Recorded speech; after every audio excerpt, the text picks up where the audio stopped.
નમસ્કાર દોસ્તો, આજે આપણે ટ્યુટોરિયલ નંબર 14 યુનિટ 5 કોમ્પ્લેક્સ નંબરનું સોલ્યુશન જોઈશું, જે આ ચેપ્ટરનો સેકન્ડ પાર્ટ છે, જેની અંદર મેઇનલી બે કોન્સેપ્ટ છે. Number 1 is a square root of a complex number, એટલે કે કોમ્પ્લેક્સ નંબરનું સ્ક્વેર રૂટ કઈ રીતે શોધાય. તો એનું એક અહીંયા આગળ આપણે એક ફોર્મ્યુલા આપેલું છે, when y is a positive, when y is a negative. તો એ ફોર્મ્યુલા આપણે યાદ રાખવાનું છે. જો આપણે કોમ્પ્લેક્સ નંબર માટેનો મારો અગાઉ મૂકેલો એક વિડીયો ન જોયો હોય તો હું દરેક જણને રિક્વેસ્ટ કરીશ કે એક વખતે જોઈ લેજો, કે જેથી તમને વધારે ઇઝી પડે. દેન પોલર ફોર્મ આપણે એનું ફાઇન્ડ આઉટ કરવાનું થશે. તો પોલર ફોર્મ ફાઇન્ડ કરવા માટે આપણે પહેલાં એનો એક એંગલ, જેને argument of Z, principal argument કહેવાય છે, ગુજરાતીમાં એને મુખ્ય કોણાંક પણ કહેવાય છે, એ કઈ રીતે શોધવો. તો અહીંયા તમને બુકમાં કે ટ્યુટોરિયલ બુકમાં જોશો તો 6 એક ફોર્મ્યુલા આપેલા છે. You don't need to learn this. તમારે સેમેસ્ટર 1નું એક આપણું જે યુનિટ સર્કલ આપણે ભણ્યા હતા એની આપણે વાત કરીશું. તો આ જોઈ લો, અહીંયા આગળ મેં યુનિટ સર્કલ બનાવેલું છે. 0, π/2, પાઈ, 3π/2 અથવા તો -π/2, first quadrant, second quadrant, third quadrant, fourth quadrant. આપણે એટલું જ યાદ રાખવાનું કે સેકન્ડ ક્વોડ્રન્ટ એટલે π-θ, થર્ડ ક્વોડ્રન્ટ એટલે π+θ. તો આ ફોર્મ્યુલા તમારે યાદ રાખવાની જરૂર નહીં પડે, ખાલી તમારે tan ઇન્વર્સ y/x શોધવાનું થશે, અને tanની 3 વેલ્યુ એને આપણે યાદ રાખી લઈશું. એ પછી એનું પર્ટિક્યુલર ફોર્મ એક ડી મોવિયસ થિયરમમાં આવશે, જેનું એ માટે આપણે 8ના અમુક કોન્સેપ્ટની પણ જરૂર પડશે. તો લેટ અસ હરીફલી સ્ટાર્ટ. પહેલું છે, તમને z² = 2i આપેલું છે, એટલે એક કોમ્પ્લેક્સ નંબર z એવો છે જેનો સ્ક્વેર કરો તો 2i આવે છે. ઇન શોર્ટ, તમારે એનું સ્ક્વેર રૂટ શોધવાનું છે. તો તમે સ્ક્વેર રૂટના ફોર્મેટથી પણ શોધી શકો છો, અથવા તો ડાયરેક્ટલી આમાંથી કોનો સ્ક્વેર કરો તો 2i થાય. તો આપણે જોઈ શકીએ છીએ ±1 + i, આનો તમે સ્ક્વેર કરશો તો અહીંયા મેં બતાવેલું જ છે કઈ રીતે 2i થાય છે.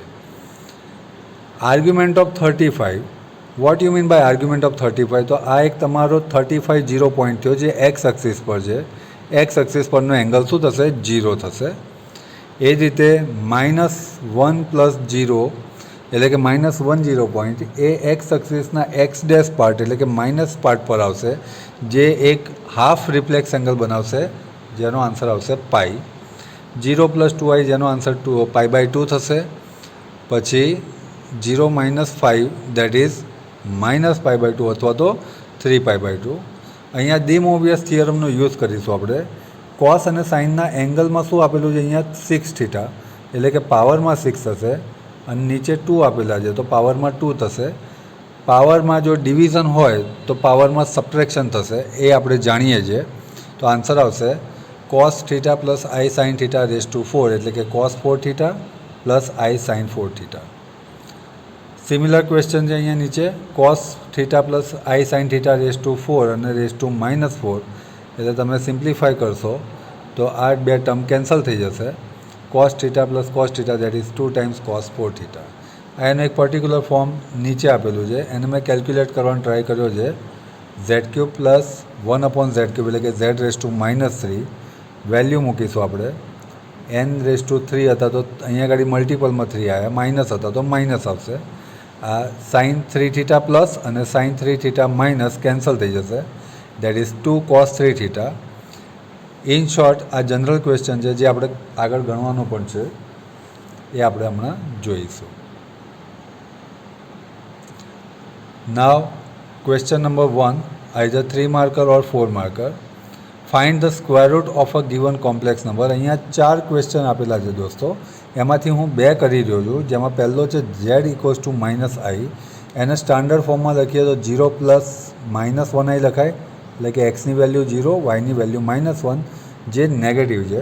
એટલું યાદ રાખજો કે ફોર્મ્યુલામાં જો વાય નેગેટિવ હોય તો ફોર્મ્યુલામાં પણ નેગેટિવ આવશે, અહીંયા વચ્ચે માઇનસ મૂકવાનું થશે, અને જો વાય પોઝિટિવ હોય તો પ્લસ આવશે. વેલ્યુ મૂકીશું આપણે. મોડ ઝેડની વેલ્યુ 1, એક્સની 0, સો 1/√2, i/√2, 1/√2 કોમન, that is +or -1/√2, 1 - i is the answer. Second question એક લીધો છે z ઇક્વલ્સ ટુ 24i, એક્સની વેલ્યુ 7, વાયની 24 વિચ ઇઝ ગ્રેટર દેન 0. પહેલાં મોડ z આપણે શોધ્યો, મોડ zની વેલ્યુ 25. ફોર્મ્યુલામાં જો y પ્લસ હોય તો અહીંયા પણ પ્લસ આવશે. વેલ્યુ પુટઅપ કરી આપણે, સિમ્પ્લિફાય કર્યું, and square root of z is plus or minus 4 plus 3i. બાકીના ટ્રાય યોર સેલ્ફ, તમે તમારી જાતે ટ્રાય કરી શકો છો, સિસ્ટમ આની યાદ છે. Next, find modulus, principal argument and polar form of a given complex number. તો અહીંયા 5 ક્વેશ્ચન આપ્યા છે, મેં 2 જ ક્વેશ્ચન કર્યા છે, સોરી એક જ કર્યો છે. Let us take z equals to -1 -i, એક્સની વેલ્યુ વાયની value identify, R equals to mod z એ આઈડેન્ટિફાય, આર્ગ્યુમેન્ટ ઓફ z. હવે અહીંયા ધ્યાનથી જુઓ દોસ્તો, એક્સની વેલ્યુ પણ માઇનસ, વાયની વેલ્યુ પણ માઇનસ, એટલે કે તમારો એંગલ આવ્યો છે ત્રીજા ક્વોડ્રન્ટમાં. ત્રીજા ક્વોડ્રન્ટમાં યાદ રાખો કે પાઈ પ્લસ થીટા થશે, સેકન્ડ ક્વોડ્રન્ટમાં પાઈ માઇનસ થીટા થશે, આટલું યાદ રાખવાનું છે.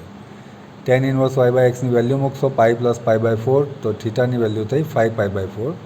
પોલર ફોર્મમાં આરની વેલ્યુ મૂકી, થીટાની વેલ્યુ મૂકી, that is √2 cos pi by 5 pi by 4 plus I sine pi by 5. એમાં આર્ગ્યુમેન્ટ ઓફ ઝેડની વેલ્યુ પણ મળી ગઈ અને મોડ્યુલસની પણ મળી ગઈ. એટલે કે તમને ક્વેશ્ચનમાં 3 વસ્તુ પૂછી હતી, 3 એ 3 તમે શોધી નાખી. Try your self and comment your answer. તમારા શું આન્સર્સ આવે છે કોમેન્ટ કરજો. Question number 3, simplify. આ ધી મોવિયસ થિયરમ પરથી છે. અગેન એક વાત હું તમને ધી મોવિયસ થિયરમ યાદ કરાવી દઉં. શું હતો કે જો તમારા ઝેડની એટલે કે કોઈ કોસ થીટા પ્લસ આઈ સાઇન થીટાની રેસ ટુ n પાવર હોય તો અહીંયા જે n પાવર છે એ મલ્ટિપલમાં આવશે, અને જો એ જ રીતે માઇનસ હોય તો વચ્ચે માઇનસ આવશે.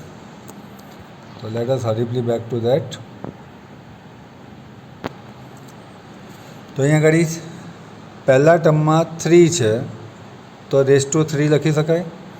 નીચેવાળું ટર્મ માઇનસ છે તો રેસ ટુ -1 લખી શકાય. 3 પાવર રેસ ટુ પાવર, પાવરમાં મલ્ટિપ્લિકેશન એટલે 6 છે, અહીંયા -2 થયા. પાવર 2 કોમન બેઝ સાથે ડિવિઝન હોય તો પાવરમાં સબટ્રેક્શન થાય, પણ અહીંયા આગળ માઇનસ હતો એટલે માઇનસ માઇનસ પ્લસ થઈ જશે. 6 + 2 8, that is cos 8 theta plus I sine 8 theta. Similar અહીંયા આગળ 2 થીટા છે તો રેસ ટુ 2, અહીંયા આગળ 3 થીટા છે તો રેસ ટુ -3, કારણ કે વચ્ચે માઇનસ છે. અહીંયા માઇનસ છે એટલે રેસ ટુ -2 અને અહીંયા -5. Power raise to power multiply કરી દીધા તો 3 × -2 -6, -6 + 14 -15. હવે જો દોસ્તો નીચે બધાના બેઝ કોમન થઈ ગયા, બધાની જગ્યાએ cos થીટા પ્લસ આઈ સાઇન થીટા આવી ગયો, એટલે ઉપરવાળાનું એડિશન થશે, નીચેવાળાનો સબટ્રેક્શન. એટલે કે એક સાથે જ મેં મલ્ટીપ્લાય કર્યું, સિમ્પ્લિફાય કર્યું, તો રેસ ટુ -11 આવ્યા, that is cos 11 theta minus I sine 11 theta. આ જે મેં આગળ વાત કરી હતી એ z⁻n cos theta plus I sine theta raise to n પાવરમાંથી મલ્ટિપલમાં આવી ગયા. ઇક્વેશન નંબર 1, 1/z⁻n એટલે કે z⁻n race to -n, minus છે એટલે વચ્ચે માઇનસ આવશે. બંનેનો એડિશન કર્યો, I sine n theta plus plus અને minus minus cancel, 2 times cos n theta પહેલા ટર્મનો ક્વેશ્ચન. એ જ રીતે સેકન્ડમાં cos n થીટા પ્લસ આઈ sine theta, cos n theta minus આઈ સાઇન n થીટા. હવે અહીંયા આગળ cos કેન્સલ થઈ જશે, I sine n theta minus minus plus 2 times I sine n theta. I hope friends તમને આ રીતે ડાયરેક્ટ કેલ્ક્યુલેટેડ કરેલા PDF ફોર્મને સોલ્વ કરીને બતાવી રહ્યો છું, ખ્યાલ આવી રહ્યો હશે, એટલે જેથી સમય બચે અને હું તમને વધુમાં વધુ માહિતી આપી શકું. આ વિડીયો જો તમને ગમ્યો હોય તો પ્લીઝ તમારા ફ્રેન્ડ સુધી આને શેર કરજો, લાઇક કરજો અને મારી ચેનલને સબસ્ક્રાઈબ કરજો. Thank you very much.